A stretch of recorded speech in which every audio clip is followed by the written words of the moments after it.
হবে অবিলম্বে ব্রাত্য বসুকে গ্রেপ্তার না করা অবধি পশ্চিমবঙ্গের এসএফআই থামবেন।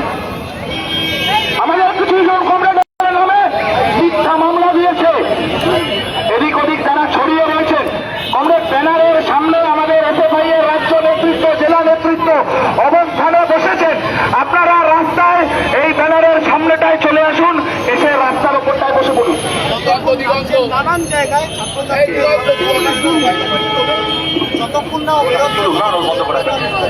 এই এদিক ওদিকে যারা ছড়িয়ে আছে, কমরেড এই সামনেটায় এসে ভাই পশ্চিমবঙ্গ রাজ্য কমিটির সম্পাদক দেবাঞ্জন দে সহ জেলা রাজ্যের নেতৃত্ব অবস্থান করছেন। আপনারা সামনেটা গিয়ে বসে পড়ুন, আমাদের অবস্থান চলবে। পুলিশ নিজে থেকে এফআইআর করতে পারেনি, কোর্টের নির্দেশে এফআইআর হয়েছে, তারপরে নাকি ব্রাত্য বসুকে খুঁজে পাচ্ছে। আমরা বলছি আমরা জানি ব্রাত্য বসু কোথায় আছেন, ব্রাত্য বসুর পক্ষে যেতে হবে, ব্রাত্য বসুর কাছে পুলিশকে যেতে হবে, তাকে গ্রেপ্তার করতে হবে। যতক্ষণ না এই গ্রেপ্তার হচ্ছে আমরা থামবো।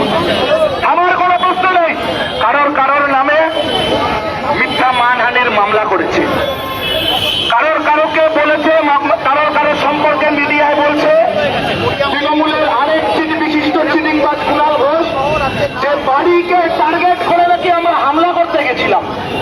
আমরা বলছি এ পশ্চিমবঙ্গের রাজনৈতিক ইতিহাস ভুলে যায়নি।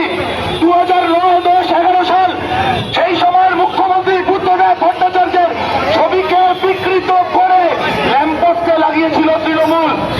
আমরা সেই বিকৃত মানসিকতাকে পোষণ করি না। আমরা বলছি ব্রাত্য বসু গাড়ি চাপা দিয়েছেন, ওনাকে থানায় ডাকতে হবে, গ্রেপ্তার করতে হবে, কোনো দান্দিক বাদিক হবে না। পুলিশ বলছে পুলিশ নাকি তথ্য পাচ্ছে না, খুঁজে পাচ্ছে না যাদবপুরের ঘটনা, কারা গাড়ি চাপা